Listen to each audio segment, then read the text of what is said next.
And today, Mark, we're going to talk about really the subject of one of your main books, which is the Lines of Torres Vedras, correct? Yes. Okay.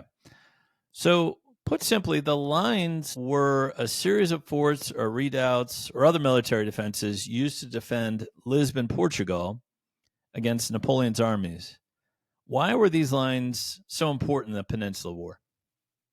The key thing to remember about what was happening in the Peninsular War at this time is that the French forces, pretty much throughout the war, were vastly superior in numbers to the combined Allied forces of Britain, Portugal, and Spain.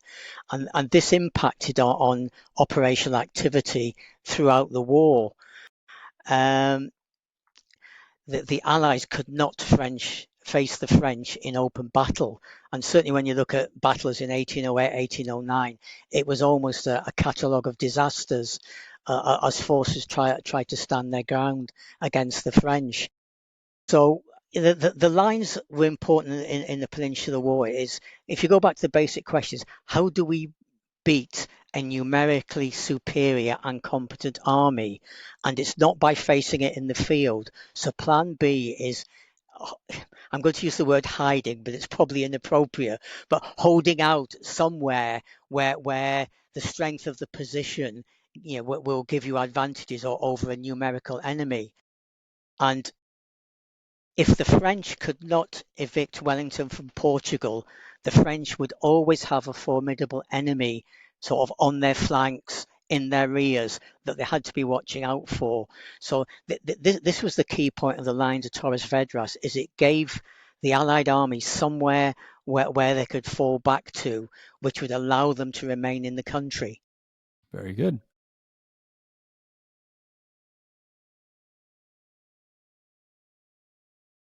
I think you make a great point there in terms of numbers on each side. I believe the French at various times had like close to 250,000 troops in the peninsula, and the British, I don't think, had even close to that, right? So they had to kind of maintain their army in the field against a overwhelmingly superior force.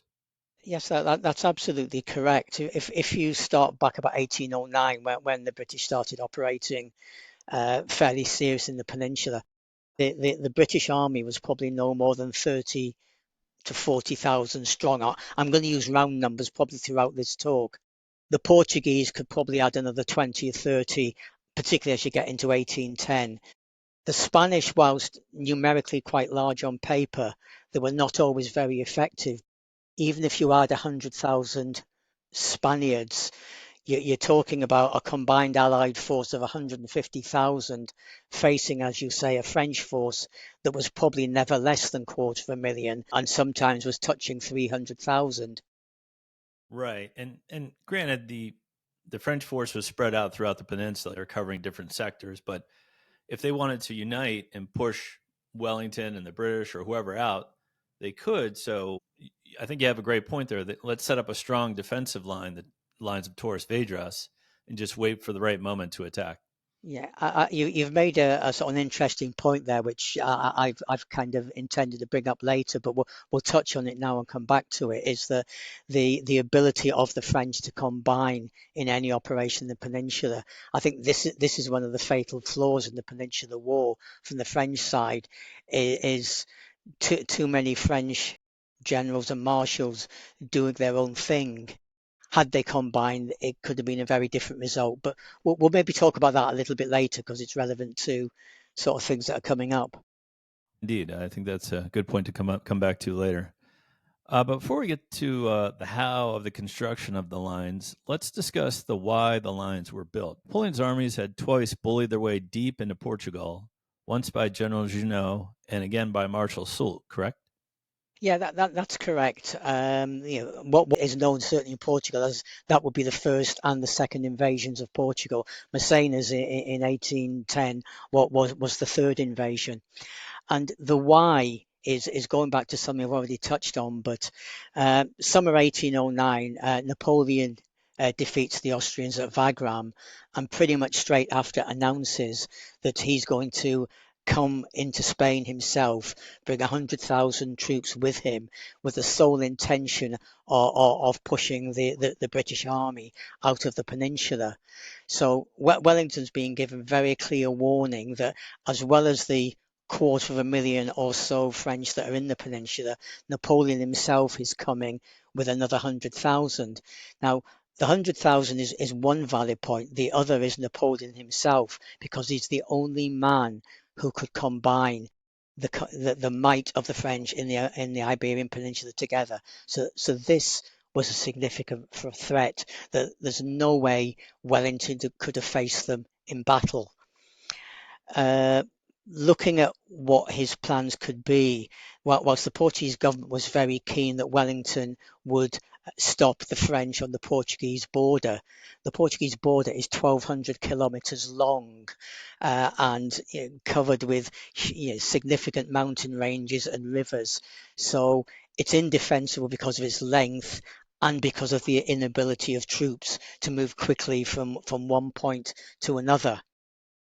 Having said all of that, Wellington wrote to the British government early in 1809, saying that he believed Portugal could be defended against the French, and I think at the time he said, up to 100,000 troops, I believe I can hold Portugal.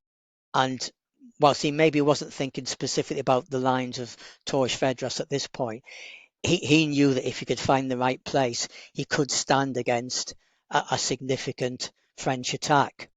And as we've already said, what he needed was a strong point where he could do this, both defend his troops and also be a launch point for future operations. And this is the why for the lines of Torres Vedras.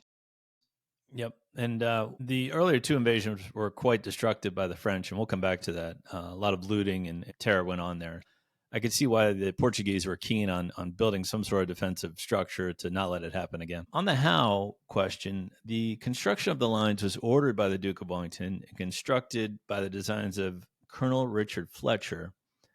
This is a two-part question. Who actually built the lines physically, and can you tell us kind of what they look like? Yeah, okay. I'm going to add a third question and put it first in my answer.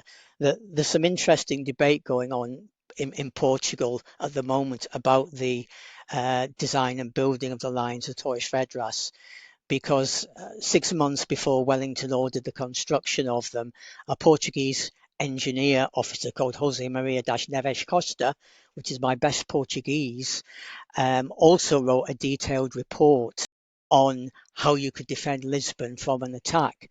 Now, whilst it wasn't exactly the way the lines of Torres Vedras turned out, there's enough similarities and other points of interest to suggest that Wellington knew of this report before he started building the lines. So if you're talking to people today, the name of Neves Costa will come up in terms of the design and building of the lines.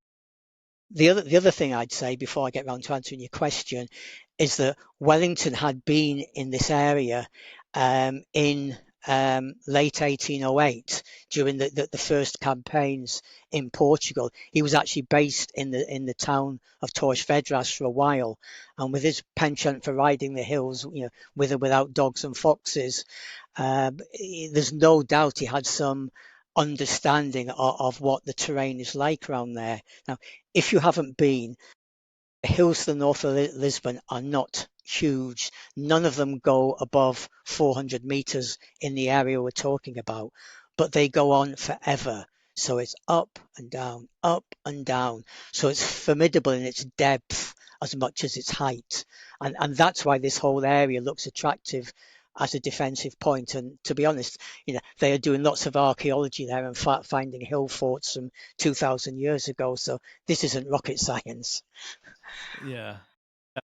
But on the look of them, did it look like pillboxes on Iwo Jima filled with cannons and muskets, or was it less sophisticated than that? Okay, I'll now get on to answering your questions. In terms of how you answer them, most of the actual building work was done by Portuguese. Initially, it was kicked off by a couple of militia regiments, so a couple of thousand, 3,000 men. And then as the scale started growing, a lot of civilians were drafted in and paid for this, which is something that wouldn't have happened if the French wanted a bunch of civilians to build something. So Portuguese militia, Portuguese civilians did 99% of the building work. The British contribution, apart from Richard Fletcher, was a relatively small number of British engineers. We're talking 12 to 15, and some NCOs to help them out. There was probably a similar number of Portuguese engineers involved in building the lines, but they have been neatly deleted from any British account of the building of the lines. But if you go back and look at some of the contemporary documents, there were a lot of Portuguese engineers sort of involved in the process as well. In terms of what they look like, no, they weren't pillboxes, although it's an interesting idea. The main lines, and we tend to talk about lines as there are a number of them. North of Lisbon, there were two main lines, which rather originally, eventually were called the first and the second lines. The original plan was the second line was the only line, but as Wellington got more time than he expected to extend the defences, the first line, which was actually just 2 or 3 strong points, became a line in its own right. When you say lines, though, these are little rings around the capital of Lisbon, right? Well, no, what these lines looked like was not a line in the true sense. It was a sequence of individual defensive positions, forts, redoubts, whatever you want to call them, built on hills, on major roadways, right across from the Tagus to the Atlantic. The first line was about 35 miles, the second one slightly less, but it wasn't a continuous line.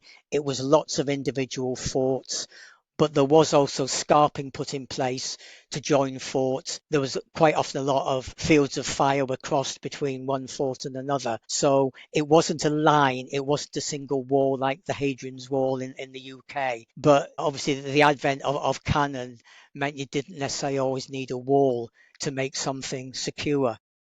So the first two lines were of that sort of fashion. As the British government was very keen for Wellington not to lose his army, it being the only one the British had at the time, as they reminded him about every fortnight through this period, the initial work that was done on the lines was actually at a place called San Julian, which is on the Tagus estuary to the west of Lisbon, and it was an embarkation point. So the first fort started just by a matter of days was around the embarkation point because the British government was insistent we could not afford to lose the army. So there has to be a way of getting them off first and then a way of defending Lisbon second. But I'm being a little bit picky here because all these things kicked off within a week of each other. So all this work pretty much did start together.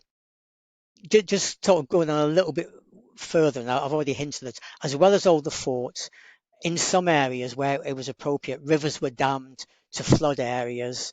There were a lot of roads built behind the lines to give rapid communication for troops, which obviously the French on the other side wouldn't have. Bridges were built, bridges were destroyed, roads on the enemy side of the lines were destroyed. So it was a comprehensive set of defences rather than just a set of forts. Right. And I read that, on the French side of the lines, it was kind of a scorched earth system where they didn't leave anything, any supplies of any kind. They even brought all the livestock from the neighboring villages inside the lines so the French wouldn't have anything, correct? No, No. Okay. the plan was for a scorched earth policy, which is really from central Spain around Coimbra. So this is 100, 120 miles north of Lisbon, was to drive out all the livestock, remove all the food, so that the French were coming into a desert in terms of supplies. It didn't work as well as expected for some obvious reasons, like when sort of somebody gets an order to destroy all their produce and everything they've worked for and destroy their mills, which is their livelihood.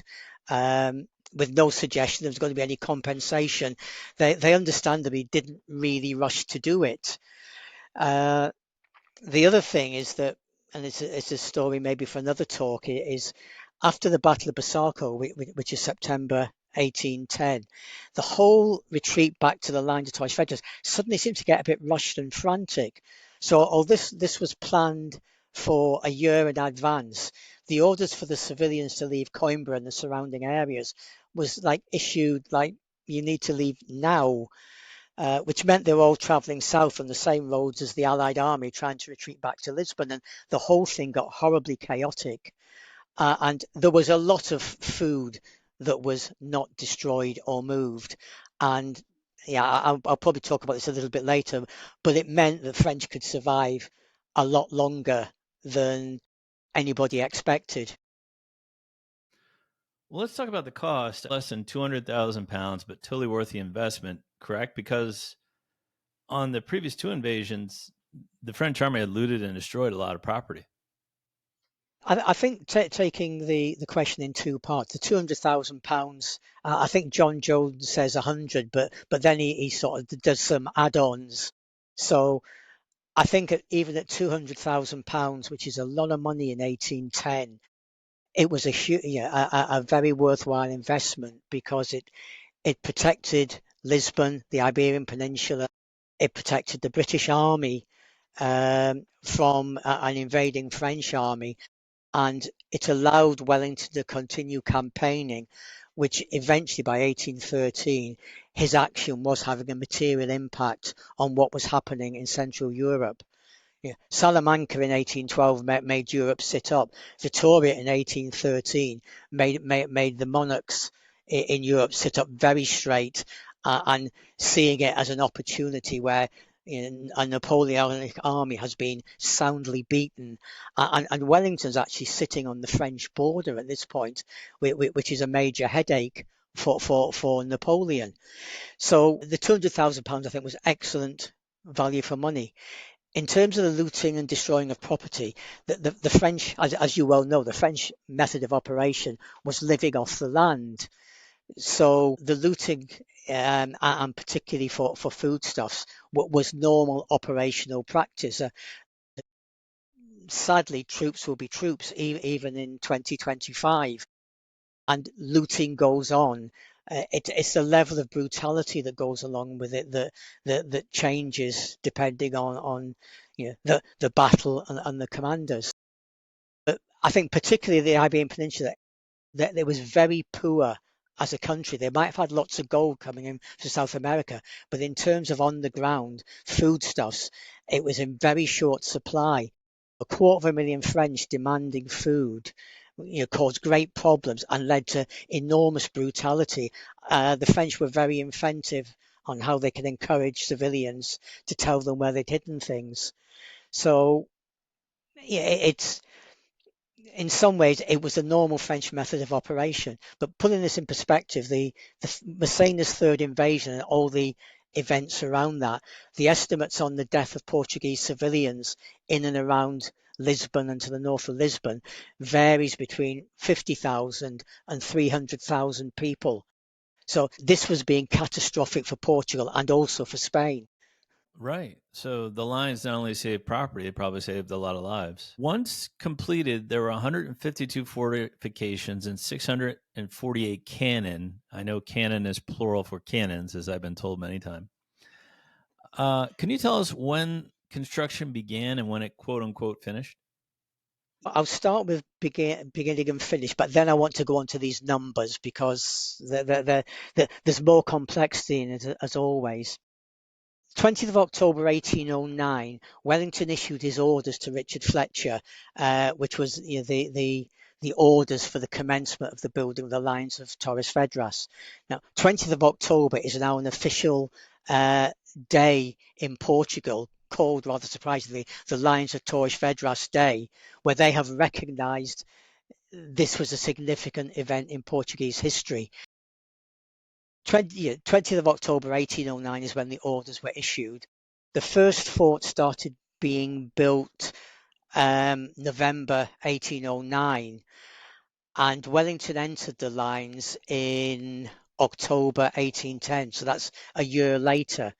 So simplistically, you can say that they were built in about a year, although the fact is they weren't all finished in October 1810, and maintenance and building work continued through to 1812, but the bulk of the work was done in about 12 months. So significant amount of work, which if you do the maths, works out that they were finishing 3 forts every week through that period. Right. And that's why I started with the numbers, because it was pretty impressive for a year and a half to have that many forts, that many cannon laid out in the lines. Yeah, the fortunately, Portuguese being a major seafaring nation for a number of hundred years before the Peninsular War, finding cannon wasn't a particular problem. Some came from British sources, but a lot of them came from the Portuguese arsenals, so that wasn't a problem. But let's talk about the numbers, because it's not that simple. The standard lists you'll see these days talk about 152 fortifications, and if you add up all the cannon in the fort, you get 648. I'll believe you with that number. But now the problems start. 152 numbered forts. The first one is Fort 1, which is on the Tagus at Alhandra. The last one was 142, which is Fortinova, which is above Sobral de Monteagrasa. The first problem is that some of these forts had multiple parts. So Fort 1 has a 1A, B, C, D, E, F, and G, and there's a number of others have A's and B's and C's. So this 152 goes up to about 170 when you start putting in all these other little bits. You mentioned earlier there was a complete separate set of defences around the periphery of Lisbon city itself. So this is 25, 30 miles south of the lines. There were another 30 forts built there. South of the Tagus, it wasn't started in December 1810, but it's still relevant. Further 21 forts were built because if the French got control of the south of the Tagus estuary, they could bombard any ships coming into the Tagus estuary. And then if you go back and look at contemporary maps, these were maps drawn at the time, 1810 through 1814, there's a lot of forts shown that don't appear on this official 152 list. So there's another 20 or so. It's a guesstimate on my part, matching up forts I know of and ones shown on plans drawn at the time. So the actual number's probably more like 240 were built in total. Well, that makes my next question very interesting to me. In October 1810, the French learn about the lines for the first time when Marshal Massena launches the third invasion of Portugal. Napoleon notoriously had a pretty good spy network. So, how did the lines remain a secret? It seems like the French were generally surprised when they got to those lines. Yeah, okay. It's a very good question, and I've talked about this and debated this with a number of historians over the years. So let's start. The traditional view is, as you say, the French didn't know about the lines until they arrived in front of them in the 10th of October, 1809. So let's hold that thought for a second. Let's maybe talk about society in 1809. Most people living in towns and villages probably never moved more than a few miles from their town or village in the entirety of their lives. So if you think about this in terms of what was going on over 50 or 60 miles on different sets of hills, people might see an odd fort being built, but the chance of anybody seeing several of them and thinking that maybe something substantial is being built, there's probably very few people would have had that thought. Certainly British officers were commenting through 1810 about some of the building work going on and even start talking about the lines. So there was certainly a little bit of knowledge amongst some British officers. Going back to Massena, there is no doubt he knew about them before he arrived. So this wasn't him jumping up and down and saying "Me diable," etc., etc. What I think he was annoyed about, and particularly since Junot was sitting behind him sulking because he thought he should have been given the command. Junot knew about all the hills north of Lisbon. I think Massena's frustration was, why did nobody tell me about the forts on the hills?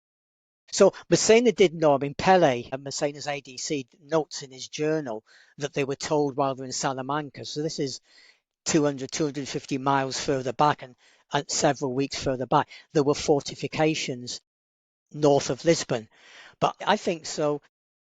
He did know, but I think what he did is not unreasonably assume that fortifications are probably not to the extent they were. And even in the early 19th century, fortifications weren't seen as a problem because you just battered a hole through or went round them.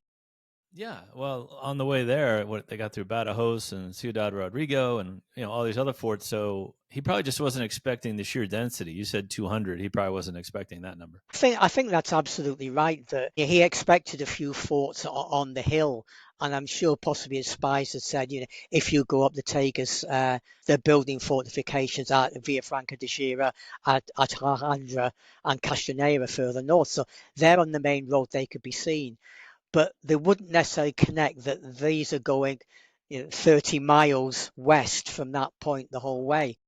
And maybe putting this in perspective and being fair to Massena, I think Wellington made the same mistake in 1812 when he was informed, when he was advancing on the city of Salamanca, that the French were fortifying it, and he didn't really seem to react to it in any way. And he took 3 pop guns with him just in case he needed to do anything. And when he got there, the French had demolished most of the university section of the city and turned it into substantial fortifications. Wellington's attacks on the forts at Salamanca were almost as pathetic as his later attack on Burgos in 1812. So I think even in the 18th century, fortifications weren't taken seriously, and if somebody does it right, it's a shock. Right. That's a great point. Well, I think there's no greater compliment for the bristling, impenetrable look of the lines than when Massena's generals refused to even attempt an attack on the lines. Massena then called for the bravest of the brave, Marshal Ney, to attack the lines with his corps. And I read that Ney took one look at the lines and immediately refused and went back to his headquarters. Massena did launch one probing attack, the Battle of Sobral. Can you tell us what happened there? I'm going to meander around the general subject you've raised here, and I will talk about the Battle of Sobral at the end. Um, in terms of the situation, Massena was very firmly of the view that, having looked at them, that they were far too substantial for his army, which by this time was probably down to 55,000 to attack. Bearing in mind, Wellington's now probably got 40,000 plus troops with him behind these substantial defences.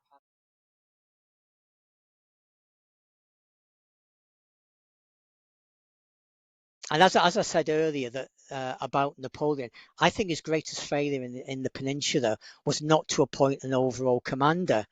So Napoleon, sitting in Paris, which is weeks away, orders the French marshals to help him. But they've all got their own individual problems and their own individual aspirations. And there was very little interest in sending help to Massena.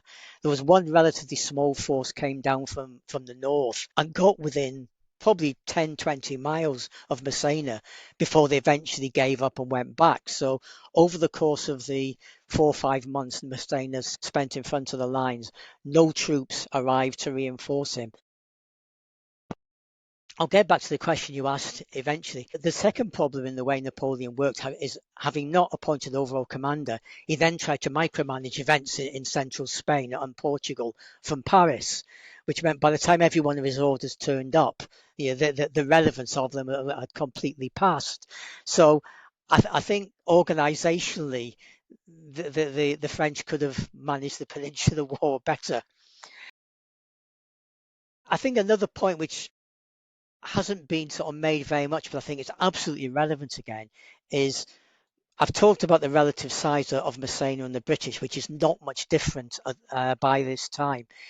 Had Massena forced his way through the first line, which would have meant assaulting uphill thousands of troops behind fortifications with hundreds of guns, the plan was then to move back to the second line, the Allied plan, which was the strongest of the lines, where Massena would have to do the same thing again. And having done that, he would then have to assault Lisbon, where there was much less substantial fortifications, but another 31 forts.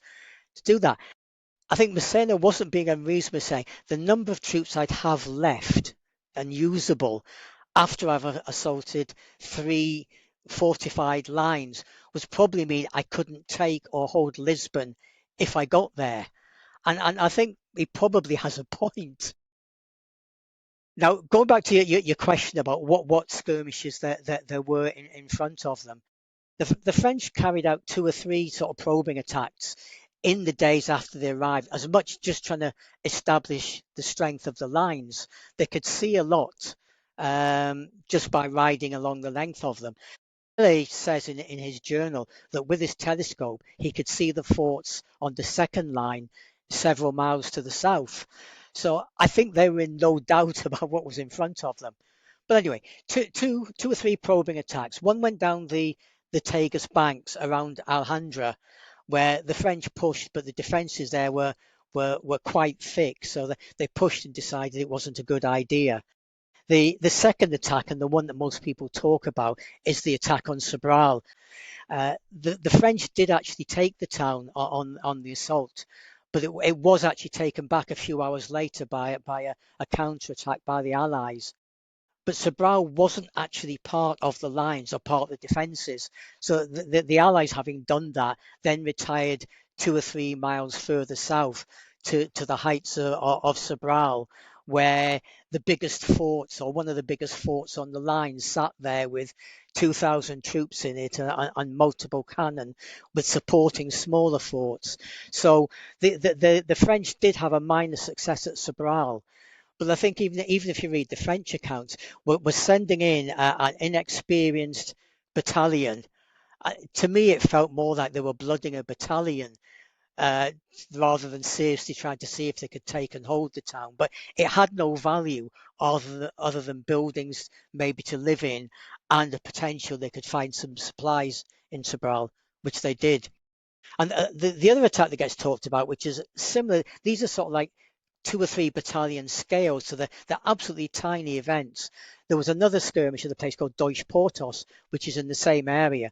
And again, it was a couple of French battalions skirmishing with a couple of Portuguese battalions. So these were just fairly insignificant probing attacks before they all went back to lick their wounds and try and decide what to do next. Yeah, one of the things I like about Massena was he was very dogged, tenacious, persistent, whatever you want to call it. Obviously, he had a lot of personality flaws, but as a general, he didn't like to just give up. He would just keep fighting and fighting day after day. So he decides that the lines are too strong to attack. So he just kind of sits his army down in front of the lines to await reinforcements. How did that go for him? I think initially things weren't too bad. The French troops, probably at this point, and if you read something else, they were thoroughly demoralised. What they were expecting as they came down through Portugal in appalling weather in October is by the middle of October, they'd be tucked up in nice warm houses in Lisbon to enjoy a nice peaceful sort of like winter in the Portuguese capital with all its delights. What they found instead is they're sitting on hillsides in pouring rain, struggling to find food.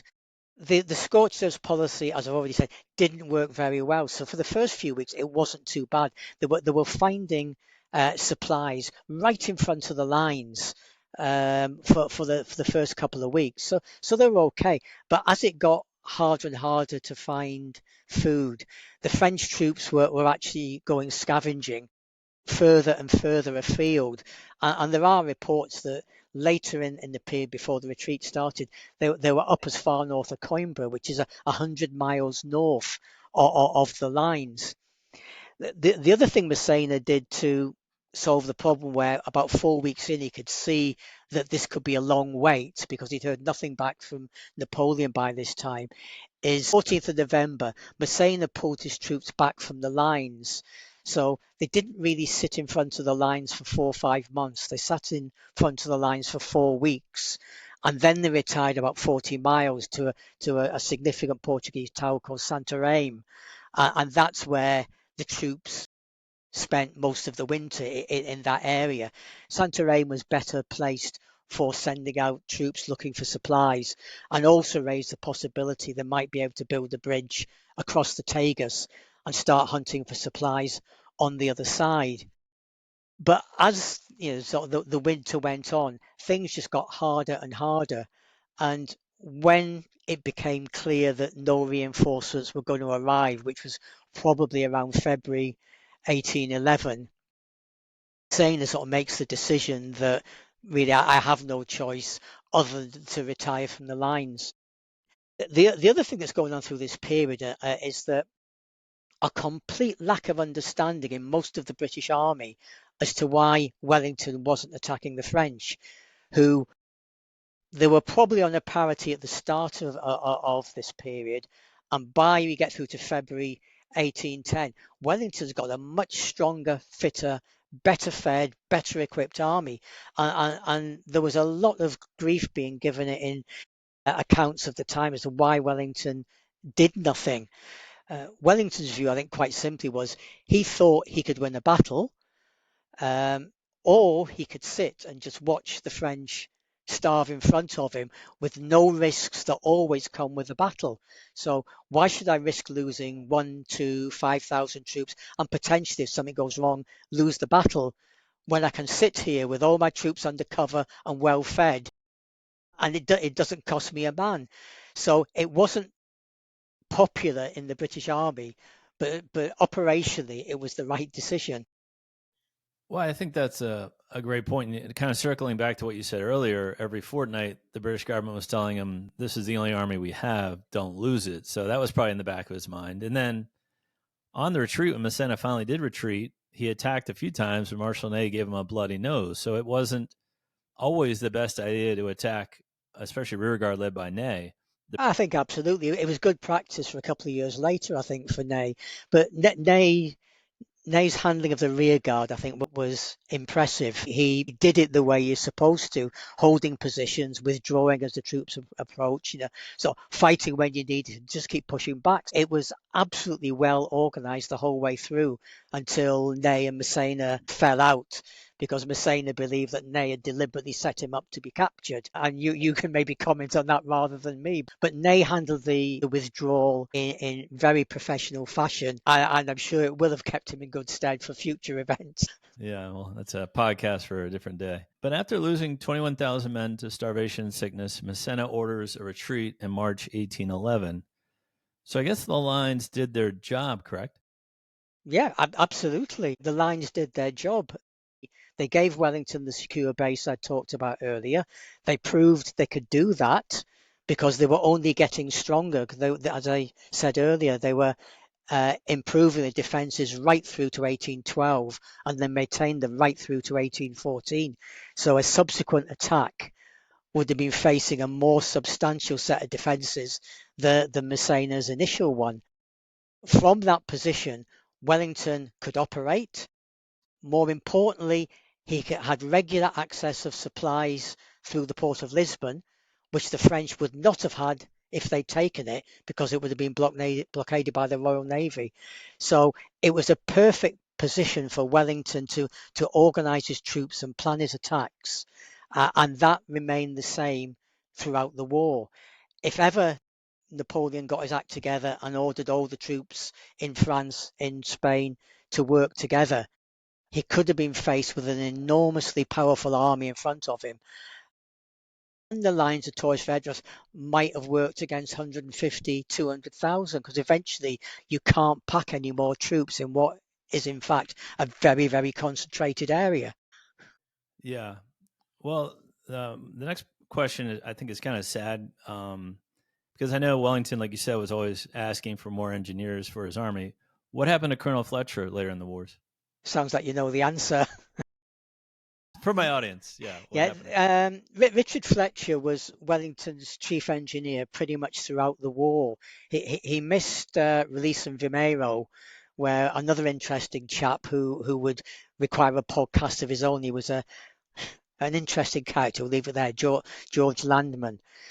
But from April 1809 through to 1813, Richard Fletcher was Wellington's chief engineer, so he would have seen him daily throughout the war. Fletcher was in command at almost all the Allied sieges through the war, so that's 1811, 1812, and 1813. He sadly was killed at the second assault of San Sebastian, so this is late 1813. So he missed the back end of the war, but in some ways, from an engineer's point of view, all the fun had been had by then. Fletcher was competent. He was fairly conservative. He was generally well respected by Wellington, although after some of the less successful sieges, Wellington always liked to find somebody to blame because it was never his fault. Fletcher sort of took some grief for that.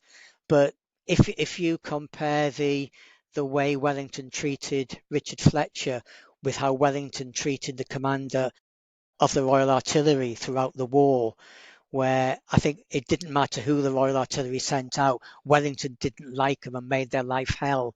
And to a man, they all resigned and went home. And the story of Alexander Dixon, again, is another podcast in its own right. But Wellington had great faith in Alexander Dixon, who was a lowly junior captain in the Royal Artillery. But because he transferred into the Portuguese artillery at the start of the war, he could walk around and say he was a colonel. So Colonel Dixon did actually manage the artillery and a lot of the logistics throughout the war. And anybody seeing you who came out Wellington made their life so unpleasant that they went home. So the fact Fletcher stayed the course meant that Wellington must have had some respect for him even after the bad times. Yeah, I was reading a book this morning. It said most great generals don't admit their mistakes, Napoleon included. So yeah, I could see where Fletcher might get the blame on some of those.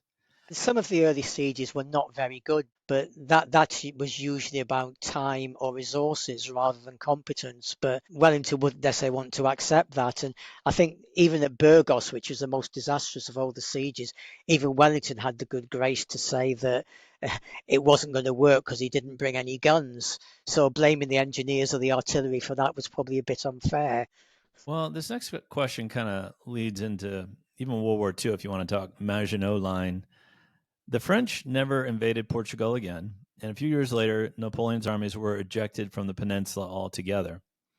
Is there a legacy to the Lines of Torres Vedras? Yeah, I think there is, but I was on the south side of the Tagus earlier on this year, just sniffing around for any forts, which sadly don't exist anymore.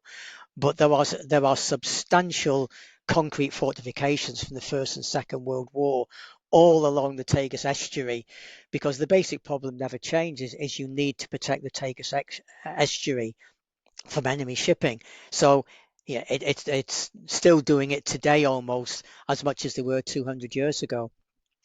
In answering your question, I did a podcast for Zach White a couple of years ago, which was entitled Wellington's Greatest Victory. And there was a number of speakers on, and I was one of them. And they were talking about events, although they'd been told not Salamanca and not Waterloo. So they were picking out some of the Wellington's greatest victories.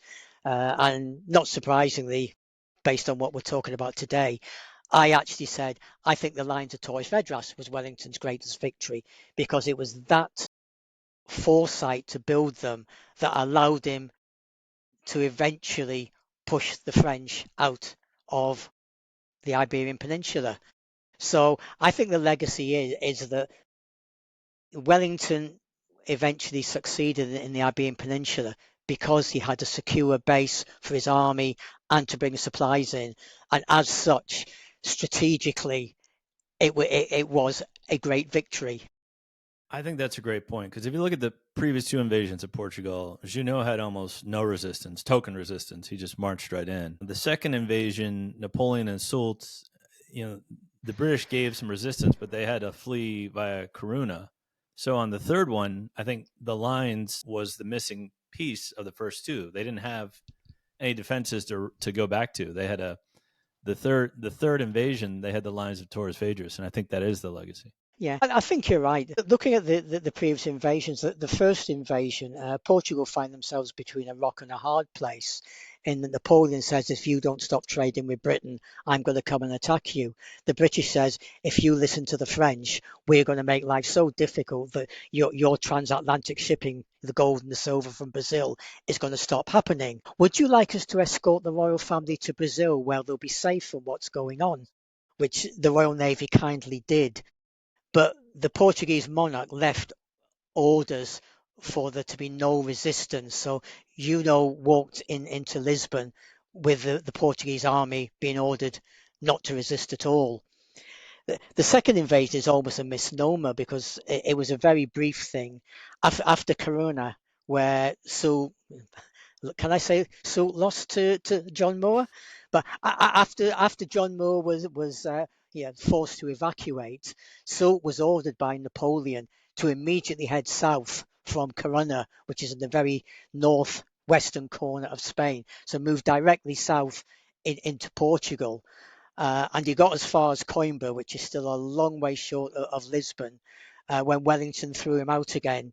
Well, Coimbra, Wellington threw him out of Oporto in April 1809. So the second invasion was just, what do we do after Corunna? We'll go back to Plan A, which was invade Portugal. Very, very short-lived. And then the third invasion was a serious attempt to invade Portugal with an armed resistance. Yeah, well, I think that's the legacy. Like their first system didn't work of no resistance.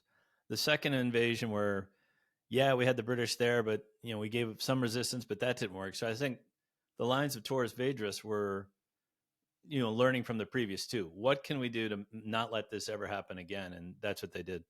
Yeah, I think you're absolutely right, and it's there were small part of history, and even a small part of the history of the Napoleonic Wars, but the lines of Torres Vedras enabled the battles of Salamanca and the battles of Vittoria, and the Battle of Vittoria actually made a significant difference in Central Europe because the European heads of state again thought Napoleon could be beaten. That's a great point as well. Well, my last question is can you visit the lines today, and are there monuments on the lines? Yeah, when I first visited 20 years ago, there was a small amount of work being done, and a number of the forts had been um, maintained and made more accessible. Roll on 20 years, there are now something like about 35 are regularly maintained. There's still over 100 in existence. And bear in mind, these started as earthwork forts. So 100 out of 152 is pretty impressive. I've mentioned already there is an official Lines of Torres Vedras Day. So the Portuguese government is taking it seriously. The lines of Torres Vedras, all the remaining forts are now protected monuments. So you are not allowed to do anything anywhere, I think within 50 meters of any of the lines. About the last count, there are 7 interpretation centres, museums, if you like, spread across the lines where you can go in and they all have different displays. They are great. The military museum in Lisbon has a display on the lines. And the Portuguese tourist office has recognised that this is now something significant to build on. And around the 20th of October, which is the date of Wellington's orders, there are commemorations across the lines, and I go out every other year to take part in them. And there's bonfires and presentations and visits, there's reenactments. So the short answer to your question is yes, there's lots. There's lots of information online. There's online guidebooks. There's people who will take you around them. If you go on the right days, there's events going on.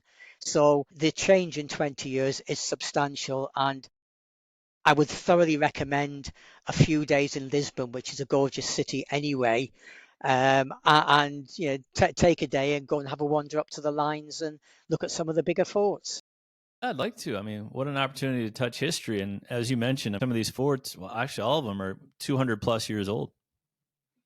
Yeah, a lot of the earthwork ones are not much more than lumps on the ground now. But what the British found after the first winter, so that's the winter of 1810, is it rains a lot in Portugal in the winter. So 1811, a lot of the time was spent stone facing all the major forts, so that when the next winter came along, they didn't find all the mud sort of washing off down the hillside. If you build a mud fort on the top of a hill and it rains, the mud fort's at the bottom of the hill by the following spring. So yeah, there's lots to see, lots to do, and the flora, the fauna, the food, and the nightlife is all great in Portugal and Lisbon. All right. Well, an endorsement from Mark S. Thompson on visiting Portugal. I'm sure the Board of Tourism appreciates that. And yeah, I'd love to get there someday for sure. Again, if you'd like to learn more about Mark's books, you can find them on Amazon. Mark S. Thompson. Wellington and the Lines of Torres Vedras is one book. Wellington's Engineers is another book, but he has many other books on the era. And we thank you very much, sir, for coming on the podcast. This is great. John, this was my pleasure. I hope your viewers, your listeners enjoy.